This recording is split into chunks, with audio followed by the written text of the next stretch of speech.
Assalamualaikum warahmatullahi wabarakatuh.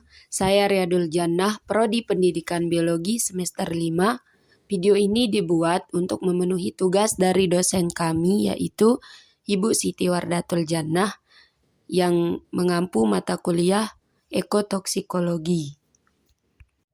Jadi di video kali ini yang akan saya bahas yaitu tentang esensial toksikologi.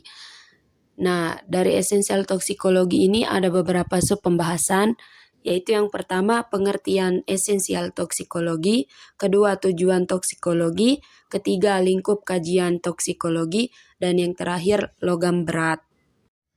Baik, langsung ke pembahasan yang pertama yaitu pengertian esensial toksikologi. Terdapat berbagai definisi tentang toksikologi, salah satunya adalah ilmu yang mempelajari potensi bahaya suatu bahan pada sistem biologis. Dari definisi lain dijelaskan bahwa toksikologi adalah ilmu pengetahuan mengenai kerja senyawa kimia yang merugikan organisme hidup.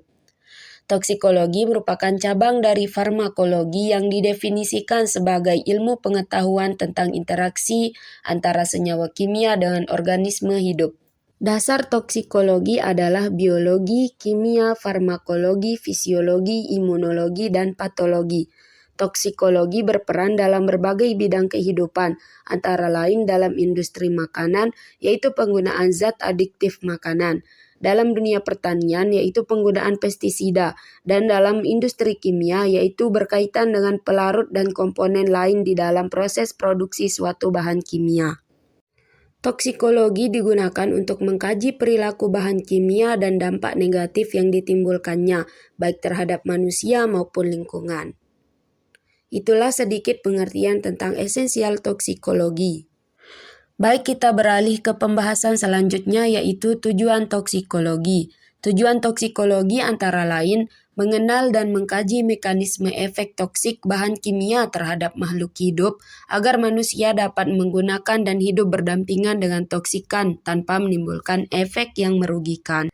Efek merugikan yang dimaksud di sini yaitu contohnya seperti gangguan kesehatan atau lingkungan hidup menjadi rusak. Jadi tadi kita membahas tujuan toksikologi. Sekarang kita akan membahas lingkup kajian toksikologi. Nah, lingkup kajian toksikologi ini agar kita bisa mencapai tujuan dari toksikologi. Jadi pembahasan lingkup kajian toksikologi antara lain yang pertama, mengenal, memahami, dan mendefinisikan toksisitas intrinsik dari bahan kimia. Kedua, mengidentifikasi sistem atau organ target atau kritis yang dipengaruhi bahan kimia.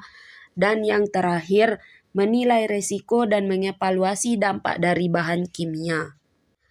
Jadi lingkup kajian toksikologi dan tujuan toksikologi ini sangat berkaitan. Untuk mencapai tujuan toksikologi, kita harus pahami dulu lingkup kajian toksikologi.